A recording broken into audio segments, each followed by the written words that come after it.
1 अगस्त 2024 को एक Garhwali feature film है, मूवी का नाम है जो आपको ध्यान रखना है। और ये गढ़वाली फीचर फिल्म जो अंतर्राष्ट्रीय फिल्म फेस्टिवल के लिए नामित हुई है और फिल्म का नाम है रिकुली। तो रिकुली मूवी को ध्यान रखना है, करंट अफेयर्स की दृष्टि से इम्पोर्टेंट एक पॉइंट आपके लिए बन सकता है।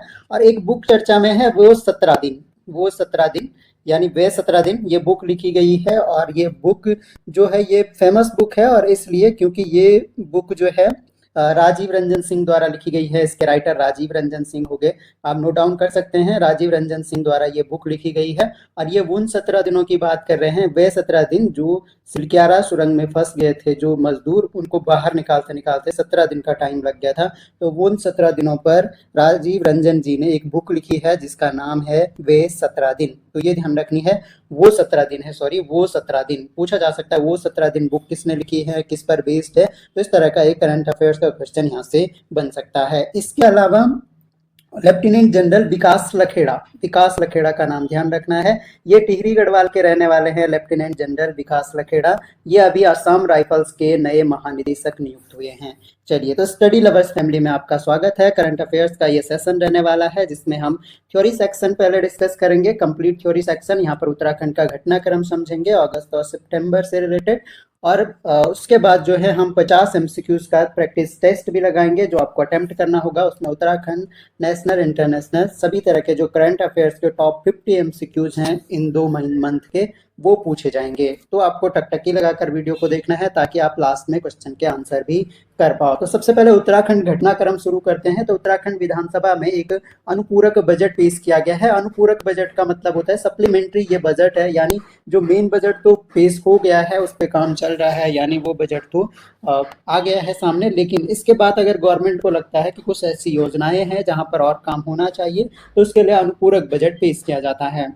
तो 22 अगस्त 2024 को ये पेश हुआ है और 5013 करोड़ रुपए का अनुपूरक ये बजट है। इसके लिए उत्तराखंड कारागार एवं सुधार सेवाएं विधेयक 2024 और जमींदारी उन्मूलन एवं भूमि सुधार अधिनियम 1950 में भी संशोधन प्रस्तुत किया गया है। तो इसमें ध्यान रखना है कि केंद्र पोषित जो योजनाएं हैं उसमें 1532 करोड़, और जो बाह्य सहायता प्राप्त योजनाएं हैं उनके लिए 273 करोड़ इसमें शामिल हैं। और जो विधेयक का नाम है वो ध्यान रखना है, ये पूछा जा सकता है उत्तराखंड कारागार एवं सुधार सेवाएं विधेयक कब प्रस्तुत किया गया, तो 22 अगस्त 2024 को। राज्य में बड़े निर्माण कार्यों के लिए कुल 749 करोड़ रुपए का प्रावधान किया गया है।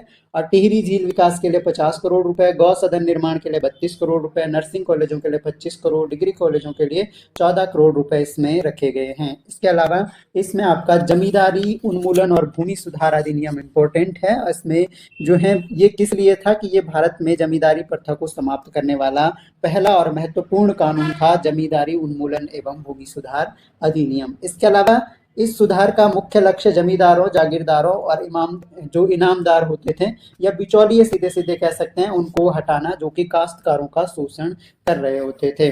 और ये जो सुधार था इसका उद्देश्य जो भूमि का स्वामित्व है वो सीधे भूमि धारकों या कृषकों को हस्तांतरित किया जाना था और उनके मजबूत बनाना था।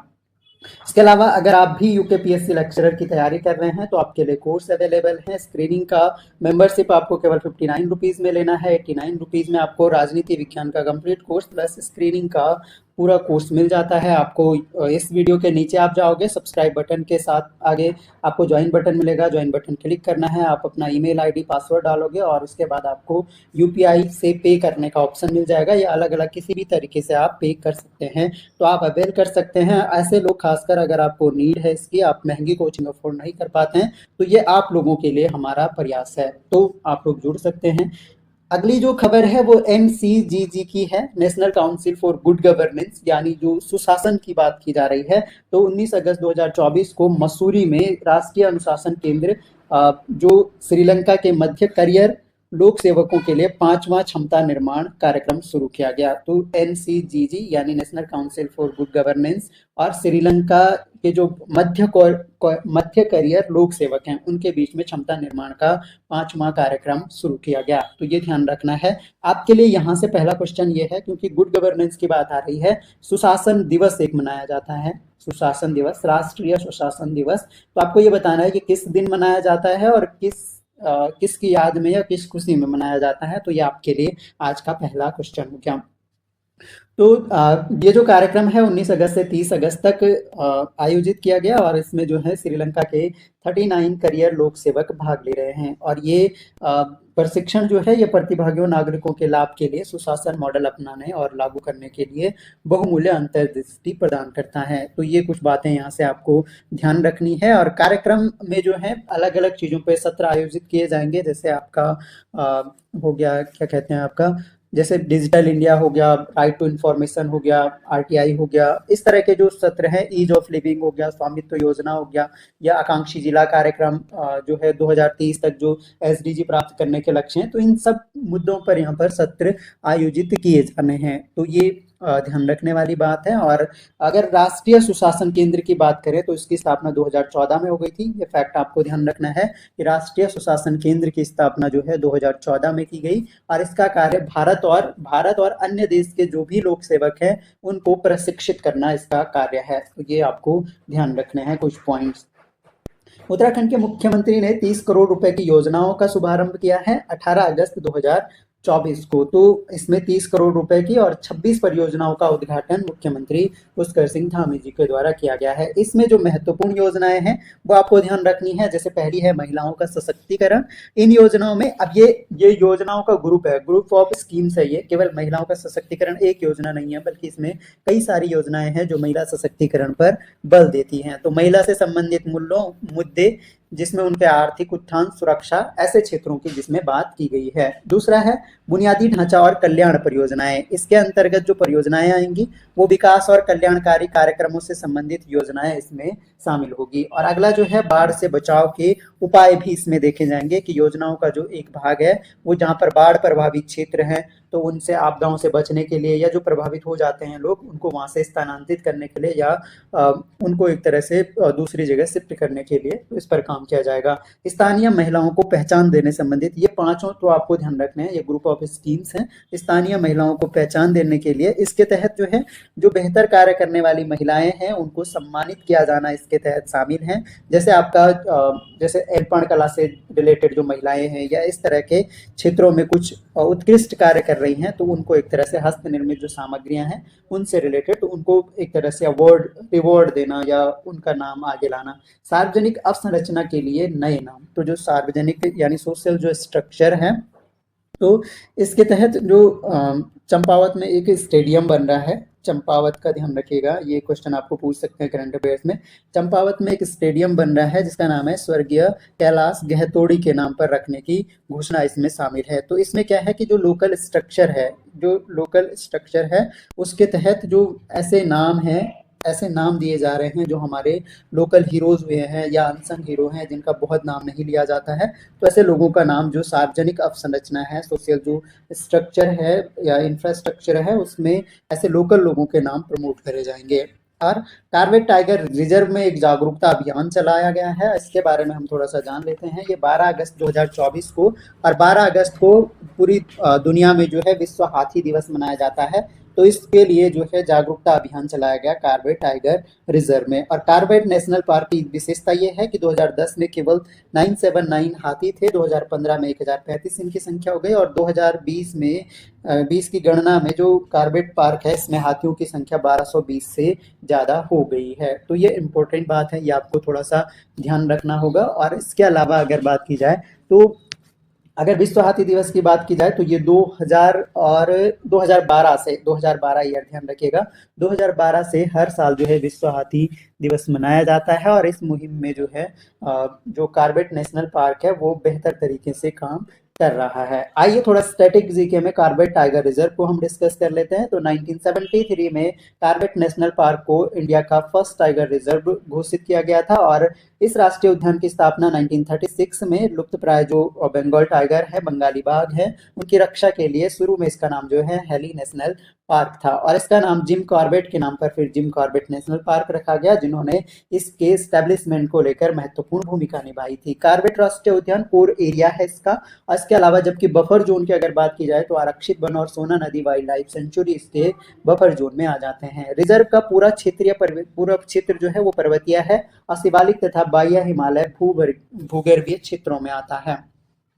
रामगंगा सोना नदी मंडल प्लेन और कोसी रिजर्व से होकर गुजरने वाली मुख्य नदियां हैं। ये नदियों के नाम आपको ध्यान रखने हैं और 500 वर्ग किलोमीटर क्षेत्र में ये फैला हुआ है। 230 बाग यहाँ पर है और प्रति 100 वर्ग किलोमीटर में 14 बागों के साथ, अगर बागों की जन घनत्व सबसे ज्यादा सॉरी बाघ घनत्व अगर सबसे ज्यादा पूछे तो वो आपका कार्बेट नेशनल पार्क में ही है।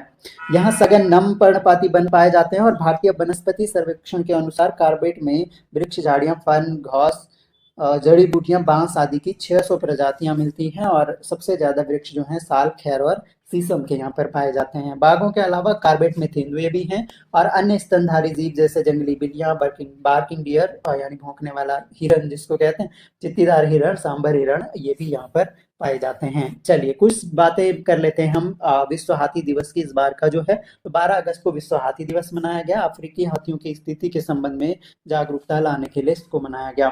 इसकी इस बार की जो थीम है वो आपका प्रागैतिहासिक सौंदर्य, धार्मिक प्रासंगिकता और पर्यावरणीय महत्व को मूर्त रूप देना है।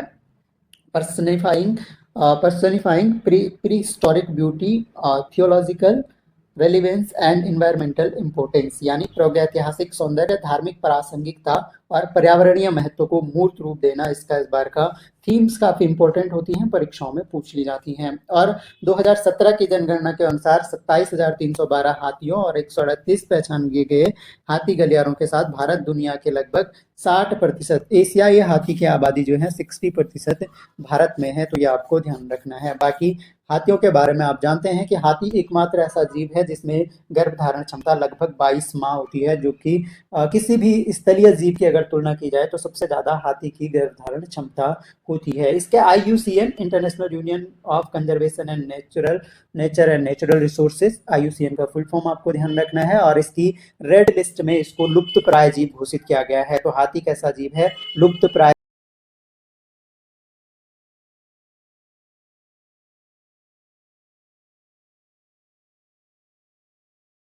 कार्बेट टाइगर रिजर्व के नजदीक आवारा कुत्तों का टीकाकरण किया जा रहा है।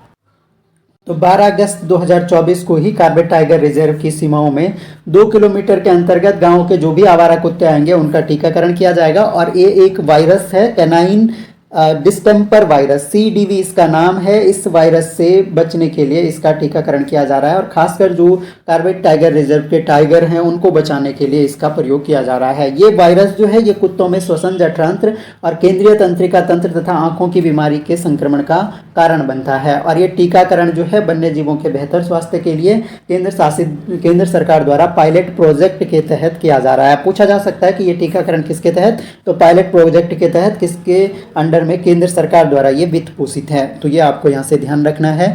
और ये इसलिए किया जा रहा है कि जो CDV है, ये जो आपका कैनाइन डिस्टेम्पर वायरस है, ये क्या करता है? देखो अगर जैसे कुत्ता है, कुत्ता क्या करता है कि सबसे ज़्यादा खतरा ये एक तरह से शेर को माना जा रहा है, क्योंकि बाघ जो है, बाघ अकेला चलता है, बाघ अकेला है, एकांत प्रिय वैसे जानवर है।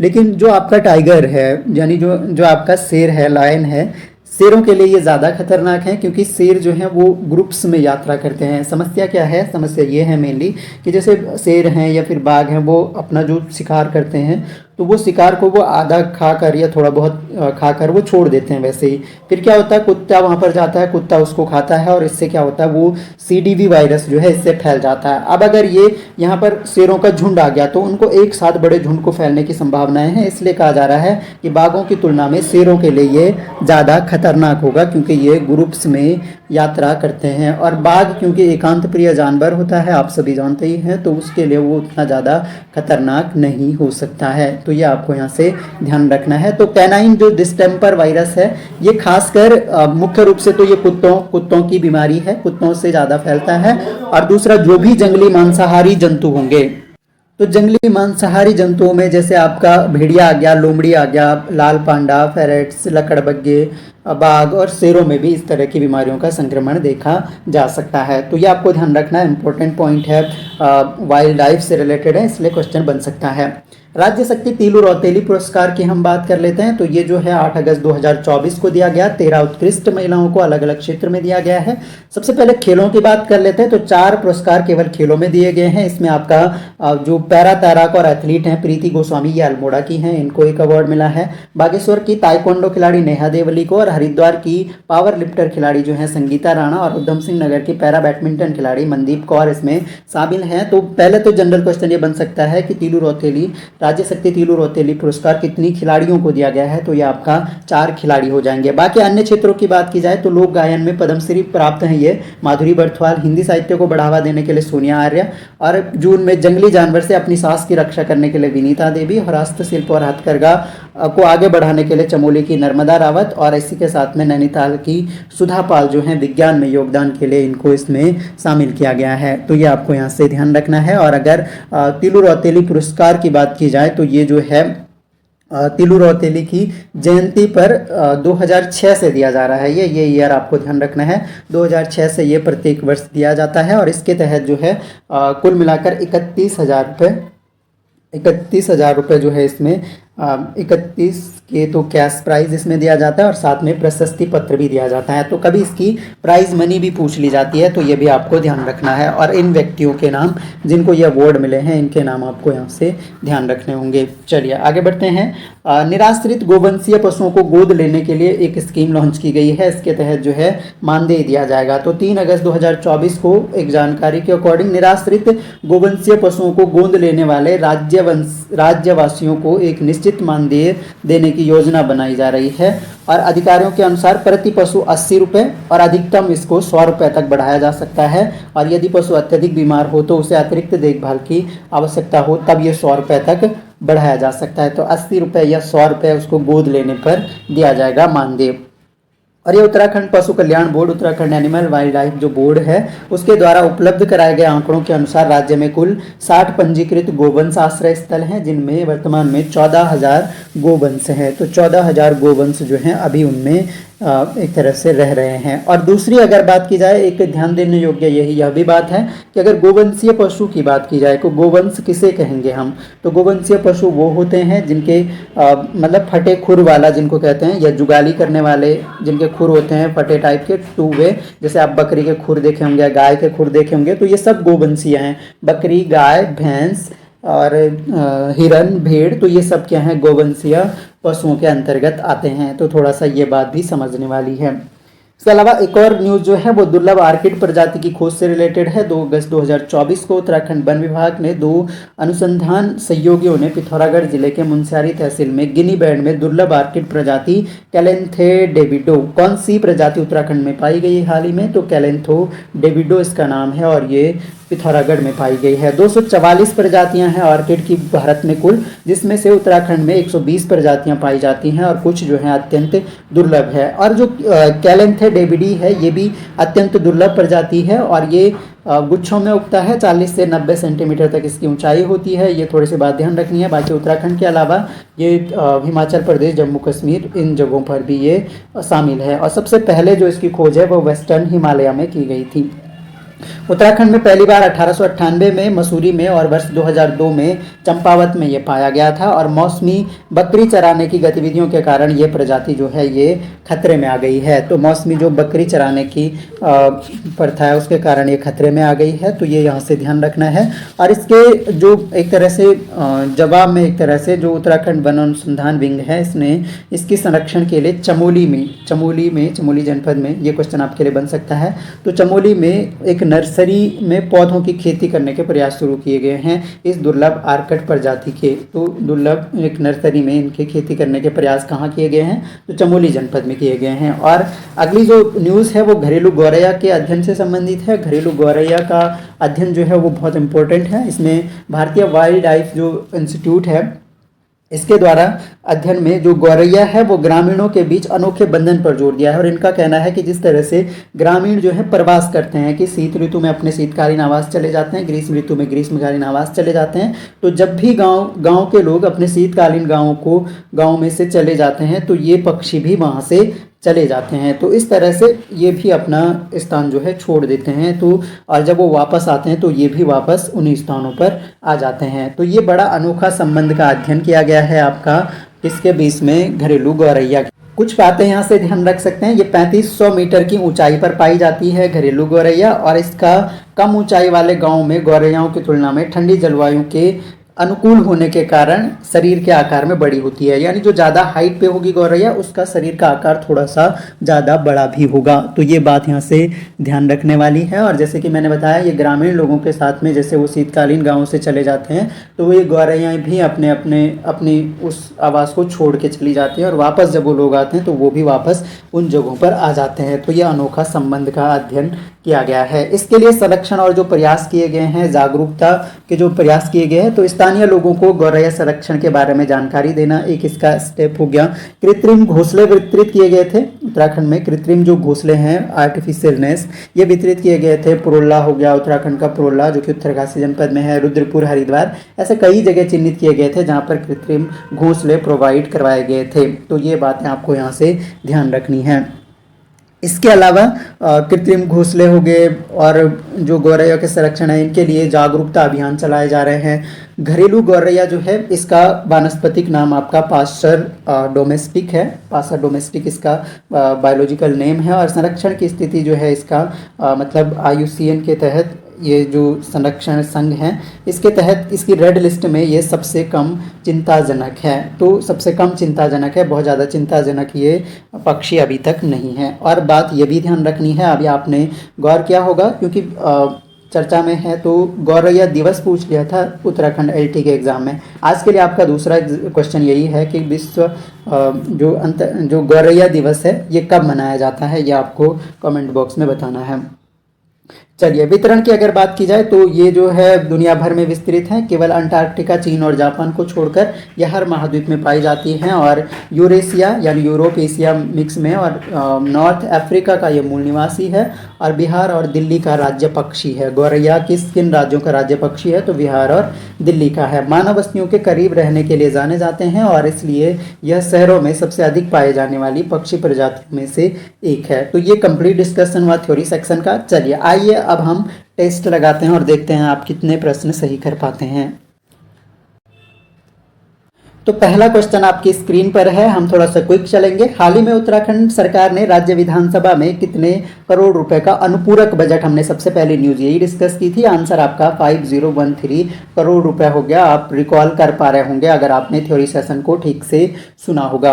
अगला क्वेश्चन है, हाल ही में केंद्रीय सूचना और प्रसारण मंत्री अश्विनी वैष्णव, पहली बात तो यही ध्यान रखिए कि अभी सूचना और प्रसारण मंत्री हमारे अश्विनी वैष्णव जी हैं, और किस स्थान पर भारत के 500वें सामुदायिक रेडियो स्टेशन की स्थापना की है। तो अश्विनी वैष्णव जी ने या ऐसे पूछ सकता है कि 500वें सामुदायिक रेडियो स्टेशन की स्थापना हुई है, और ये किसके द्वारा की गई है, तो ये अश्विनी वैष्णव जी के द्वारा, जो सूचना और प्रसारण मंत्री हमारे हैं। और आंसर इसका हो जाएगा कहाँ पर, आइजोल में। आइजोल आपका किस स्टेट में पड़ता है ये आपको कमेंट बॉक्स में बताना है। तो जो मैं क्वेश्चन पूछता हूँ उनके आंसर जरूर दिया कीजिए, ये आपको एग्जाम में हेल्प करने वाले हैं। हाल ही में किस देश की सरकार ने 35 देशों के नागरिकों को बिना वीजा है ये वीजा के यात्रा की अनुमति दी है, तो ये दिया गया है श्रीलंका के द्वारा। ऑप्शन नंबर ए आंसर हो जाएगा।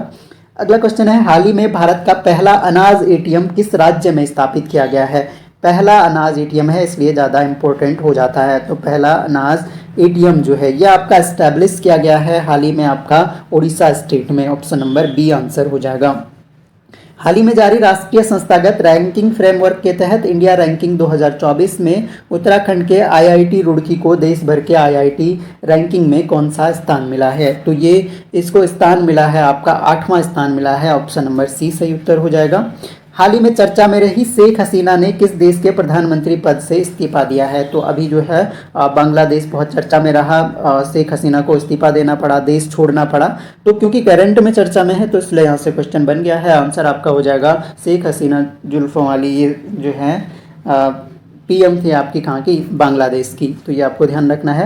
हाल ही में भारत ने किस देश के साथ सांस्कृतिक कलाकृतियों की अवैध तस्करी से निपटने तथा पुरावस्तुओं को उनके मूल स्थान पर वापस लौटाने को सुनिश्चित करने के लिए पहली बार सांस्कृतिक संपदा समझौते पर हस्ताक्षर किए हैं। तो किस देश के बीच में हमने, किस देश के साथ में हमने सांस्कृतिक संपदा समझौते पर, तो अमेरिका और भारत के बीच में ये सांस्कृतिक संपदा समझौता हस्ताक्षरित हुआ है। आंसर अमेरिका हो जाएगा।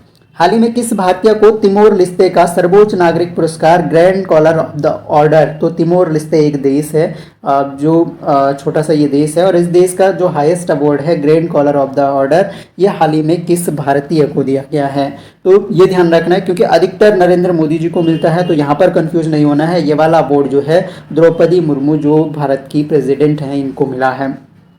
हाल ही में विश्व स्वास्थ्य संगठन ने भारत के किस मंत्रालय के साथ जिनेवा में आयोजित एक हस्ताक्षर समारोह में दाता समझौते पर हस्ताक्षर किए हैं। तो ये आपका जो हस्ताक्षरित किया गया है ये किया गया है आयुष मंत्रालय के द्वारा। ऑप्शन नंबर डी हो जाएगा। हाल ही में उत्तराखंड के किस जिले में राज्य का पहला स्मार्ट पीटा लगाया गया है। स्मार्ट पीटा नहीं है, ये स्मार्ट मीटर था। ये स्मार्ट मीटर था ये कि उत्तराखंड के किस जिले में राज्य का पहला स्मार्ट मीटर लगाया गया है। आंसर इसका हो जाएगा ये देहरादून में लगाया गया है। हाल ही में किस राज्य की सरकार ने सरकारी स्कूलों में नर्सरी से कक्षा 8 तक 5.3 लाख से अधिक छात्रों को अतिरिक्त पोषण प्रदान करने के लिए मुख्यमंत्री बाल पौष्टिक आहार योजना की शुरुआत की है। अगेन इंपॉर्टेंट क्वेश्चन है क्योंकि बाल स्वास्थ्य के लेकर है और मुख्यमंत्री बाल पौष्टिक आहार योजना की शुरुआत एक्स्ट्रा एक तरह से अतिरिक्त पोषण देने के लिए की है। पोषाहार तो दिया ही जाता है, उसके लिए अतिरिक्त देने की बात की गई है। तो ये आपका हिमाचल प्रदेश सही उत्तर हो जाएगा। हाल ही में जारी विश्व व्यापार संगठन के आंकड़ों के अनुसार वर्ष 2023 में कृषि उत्पादों के मामले में भारत का दुनिया में कौन सा स्थान है। तो कृषि उत्पादों के मामले में भारत के स्थान की बात की जाए तो भारत का 8वां स्थान है। अगला प्रश्न है, हाल ही में खान मंत्रालय द्वारा जारी वित्त वर्ष 2024-25 की पहली तिमाही में खनिज उत्पादन के आंकड़ों के अनुसार भारत का कौन सा राज्य सबसे बड़ा एल्यूमिनियम अयस्क और लौह अयस्क उत्पादक राज्य है। तो ये आसान हो जाएगा क्योंकि एल्यूमिनियम अयस्क भी और लौह अयस्क भी दोनों का प्रथम जो उत्पादक राज्य है वो अभी ओडिशा है 2024-25 की पहली तिमाही खनिज उत्पादन आंकड़ों के अनुसार।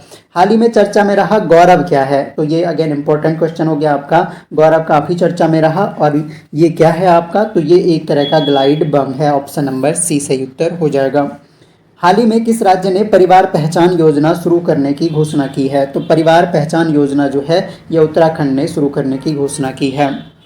अगला प्रश्न है, 2 कथन दिए गए हैं, इन पे विचार करना है। हाल ही में केंद्र सरकार ने तमिलनाडु में नंजरायन पक्षी अभ्यारण्य और काजुवेली पक्षी अभ्यारण्य तथा मध्य प्रदेश में तवा जलाशय को 3 नई आर्द्र भूमियों के रूप में रामसर स्थल घोषित किया गया है। तो ये ध्यान रखना है। और ये कथन वैसे भी सही है क्योंकि जो नंजरायन पक्षी अभ्यारण्य, काजुवेली पक्षी अभ्यारण्य और तवा जलाशय, ये 3 नई वेटलैंड्स जो हैं इनको घोषित किया गया है। तो एक बात तो ये ध्यान रखनी है रामसर स्थल के तहत। इन समावेशों के साथ भारत में रामसर स्थलों की संख्या बढ़कर अब 85 हो गई है। तो दोनों ही कथन सही हैं। अब जो है 85 टोटल हो गए हैं। 1 और 2 दोनों कथन सही हैं। रामसर एक जगह पड़ती है, किस देश में पड़ती है ये आपको बताना है। यहाँ पर कन्वेंशन हुआ था आर्द्र भूमियों से लेकर और तब से लेकर भारत भी इसका पार्ट है और रामसर स्थल भारत में संख्या जो है वो करंट में 85 हो गई है। तो ये अपडेटेड आंकड़ा आपको ध्यान रखना है। हाल ही में किसने अमेरिका में भारत के राजदूत का पदभार ग्रहण किया है। तो किसने अमेरिका में भारत के राजदूत का पदभार, ये विनय मोहन क्वात्रा ने ग्रहण किया है। हाल ही में केंद्र सरकार ने बजट 24-25 में स्वर्ण पर आयात शुल्क 15% से घटाकर कितने प्रतिशत करने की घोषणा की है। तो स्वर्ण पर यानी गोल्ड पर जो आयात शुल्क है ये 6% जो है करने की घोषणा की गई है, 15% से 6%। हाल ही में भारत जापान 2 शिखर सम्मेलन जो है आपका, इसका आयोजन कहाँ किया गया है। तो ये आपका जो शिखर सम्मेलन है ये आपका नई दिल्ली में इसका आयोजन किया गया है। अगला प्रश्न देखते हैं, हाल ही में किस राज्य ने सभी वाहनों में अनिवार्य रूप से गार्बेज बैग या कूड़ादान रखने की घोषणा की है। तो ये अगेन इंपॉर्टेंट क्वेश्चन है और ये उत्तराखंड ने की है घोषणा कि सभी वाहनों में अनिवार्य रूप से गार्बेज बैग या डस्टबिन रखा जाएगा। हाल ही में जारी राष्ट्रीय संस्थागत रैंकिंग फ्रेमवर्क किस संस्थान ने समग्र श्रेणी में शीर्ष स्थान प्राप्त किया है। तो ये NIRF है, नेशनल इंस्टीट्यूट रैंकिंग फ्रेमवर्क। और आंसर इसका हो जाएगा भारतीय प्रौद्योगिकी संस्थान आईआईटी मद्रास, इसका आंसर है।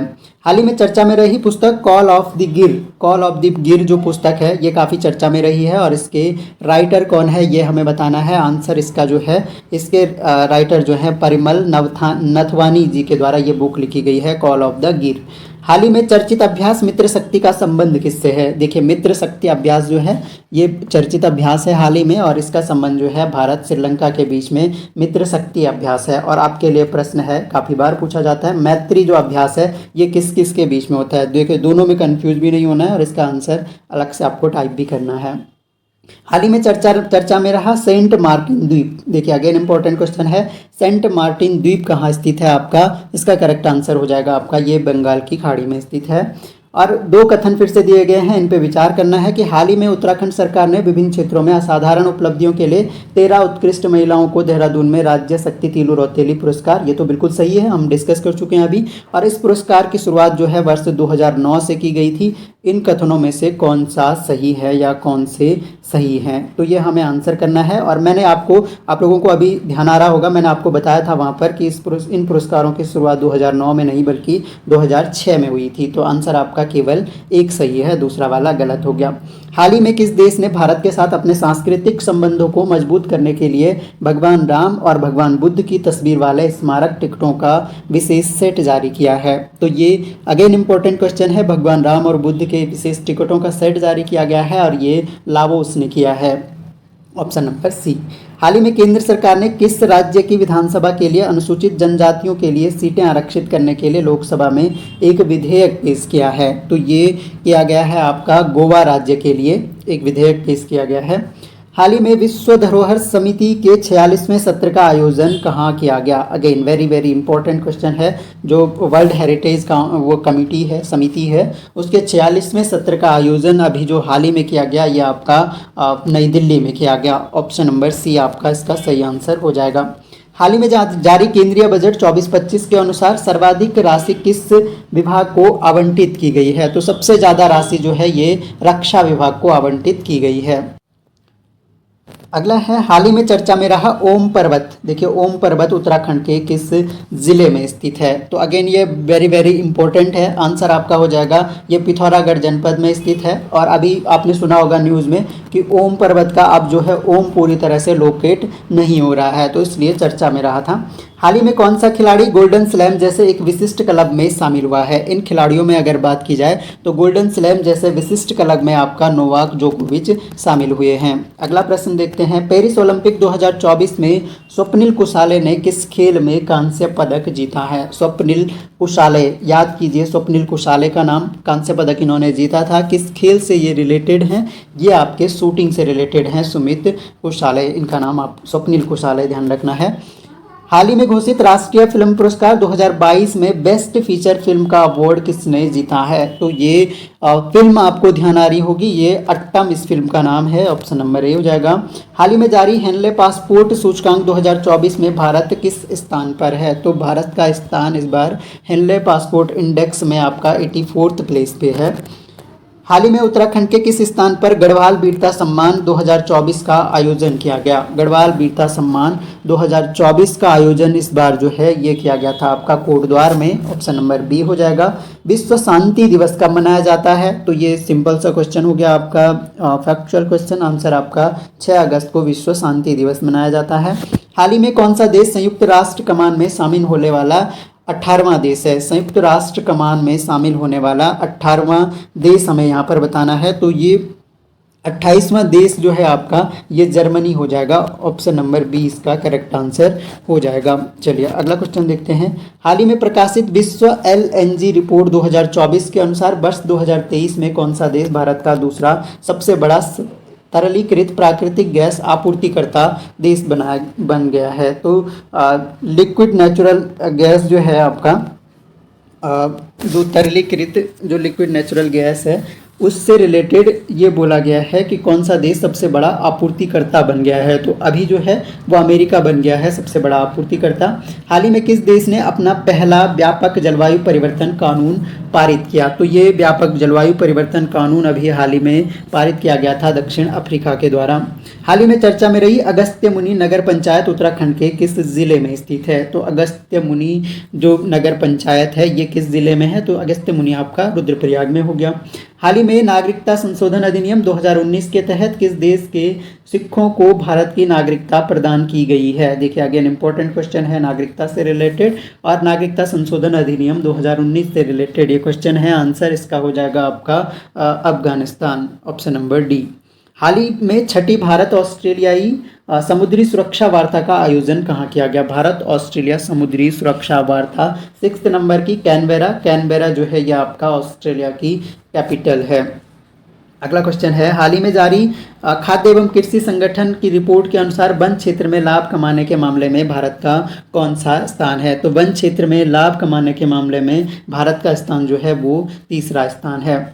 हाल ही में तरंग शक्ति अभ्यास के पहले चरण का आयोजन कहाँ किया गया? तरंग शक्ति जो अभ्यास है इसके पहले चरण का जो आयोजन है ये आपका तमिलनाडु में किया गया था। हाल ही में उत्तराखंड के राजकीय मेले के रूप में घोषित नंदा देवी लोकजात मेले का संबंध किस जिले है? तो नंदा देवी लोकजात या राजजात यात्रा इसको कहते हैं, इसका संबंध जो है किस जनपद से है? तो ये तो सिंपल सा क्वेश्चन हो गया आपके लिए, चमोली जनपद से संबंधित है। हाल ही में किस भारतीय को ओलंपिक ऑर्डर सम्मान से सम्मानित किया गया है? Olympic order award, Olympic order सम्मान, इससे सम्मानित किया गया था अभिनव बिंद्रा को। हाल ही में किस देश ने डिजास्टर प्रिपेयरनेस सेंटर की अध्यक्षता संभाली है? तो डिजास्टर प्रिपेयरनेस सेंटर की अध्यक्षता किस देश के पास गई है? तो ये गई है आपकी भारत के पास। अगला क्वेश्चन है हाल ही में यूनेस्को द्वारा सूचीबद्ध भारत का 43वां विश्व धरोहर स्थल कौन सा है? 43rd UNESCO world heritage site India की कौन सी है? 43वें की बात की जा रही है तो आंसर आपका जो हो जाएगा चराई देव मोइदम्स जो है यह आपका 43वां विश्व धरोहर स्थल हो गया है, तो ये ध्यान रखना है। और ये नंजरायन पक्षी अभ्यारण्य, यह आपको ध्यान आ रहा होगा, ये वेटलैंड से रिलेटेड अभी हमने डिस्कस किया था ऊपर। विश्व आदिवासी दिवस कब मनाया जाता है? तो आदिवासी दिवस अगेन इंपॉर्टेंट ये क्वेश्चन है, आंसर आपका हो जाएगा ये 9 अगस्त को मनाया जाता है आदिवासी दिवस। पेरिस ओलंपिक आखिरी क्वेश्चन हमारा है पेरिस ओलंपिक से रिलेटेड। 2024 में समापन समारोह में भारतीय ध्वजवाहक कौन था? तो इसमें भारतीय ध्वजवाहक समापन समारोह की बात की जा रही है तो PR श्रीजेश हैं। और आपके लिए एक और आखिरी क्वेश्चन आज का ये है कि PR श्रीजेश का खेल बताइए, किस खेल से संबंधित है PR श्रीजेश? तो मुझे बहुत ज़्यादा उम्मीद है कि ये वीडियो आपके लिए बहुत हेल्पफुल होगा और आशा करता हूँ कि आपको थ्योरी के साथ साथ प्रैक्टिस सेट से भी हेल्प मिलेगी। तो thanks a lot for listening. Video को लाइक शेयर ज़रूर करें अगर अच्छा लगता है। बाकी मिलते हैं नेक्स्ट वीडियो में, तब तक के लिए जय हिंद।